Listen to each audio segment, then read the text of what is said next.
আর যাদের পরিবার সাথে নেই বা এমনিও নিজের লজ্জা স্থানের দিকে বারবার তাকানো, এটা আপনার জন্য ক্ষতিকর।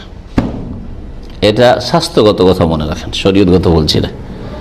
বারবার বারবার তাকানো ক্ষতিকর, চারিত্রিক দিক থেকে ক্ষতিকর।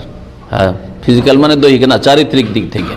আর যারা বারবার লজ্জা স্থানে তাকায় তাদের কামভাব আসতে পারে, ওই দিকে ধান্দা আসতে পারে, যার ফলে যখন খোরাক না পাবে তখন হস্তমৈথুন করতে পারে। যে এইসব কথা ওলামারা উল্লেখ করেছেন, যেগুলি একজন যুবককে জেনে থাকা উচিত। কারণ যুবক তো বুঝে না যে ওকে হয়তো মজাই লাগে, সাবালক হয়েছে তো মজাই লাগে হয়তো বারবারই করতে, কিন্তু ওটা যে তার চরিত্র নষ্ট করে আর হস্তমৈথুনের কারণে তার শরীরও নষ্ট হয়, চরিত্রও নষ্ট হয় আর শরীর নষ্ট হয়। অনেক সময় কাপুরুষ হয়ে যায়, বারবার করে হস্তমৈথুন করলে অনেক সময় কি হয়ে যায়, দুর্বল হয়ে পড়ে।